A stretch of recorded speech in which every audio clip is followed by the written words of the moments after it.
उसी दिन अखबार में, कल के ही अखबार में, और परसों की घटना जहां पर एक 19 साल की बेटी के साथ दुष्कर्म हुआ, और ये एक घटना नहीं है।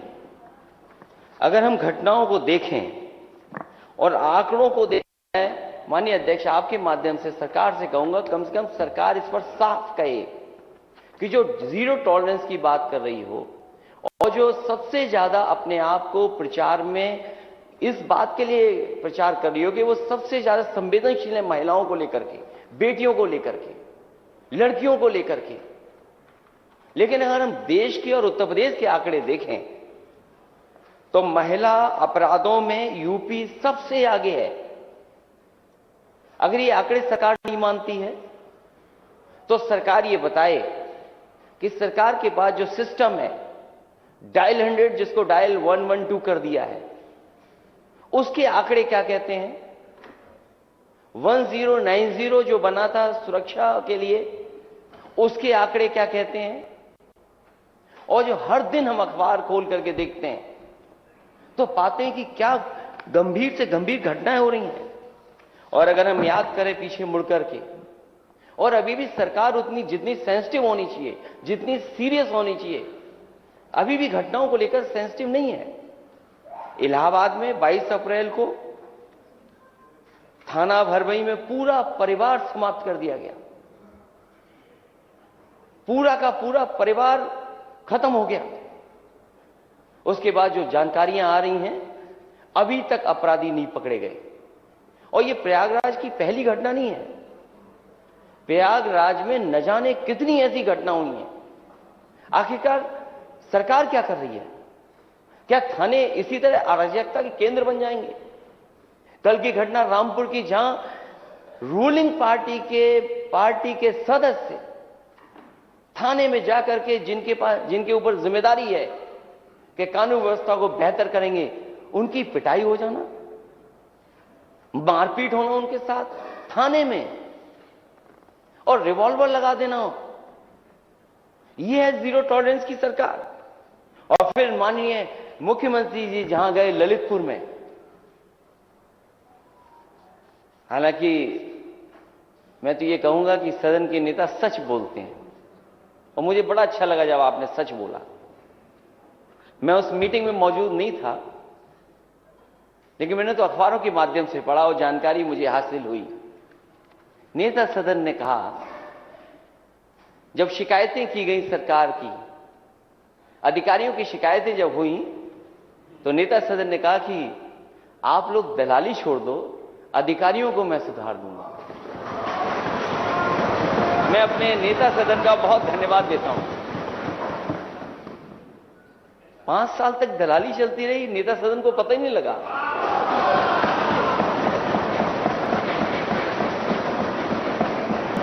और किन अधिकारियों को सुधार दिया।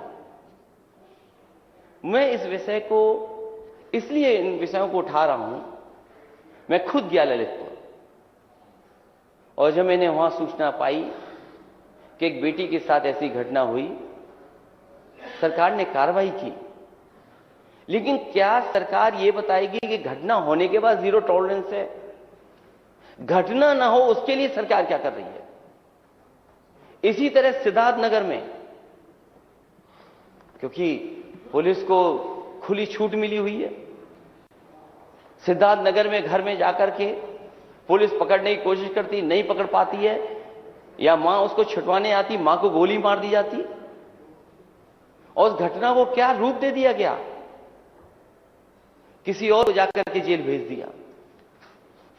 सच्चाई जनता जानती है, लेकिन सरकार और प्रशासन जब अपराधियों के साथ खड़ा हो जाएगा, जो घटना कर रहे हैं उनके साथ खड़ा हो जाएगा, तो न्याय कैसे मिलेगा?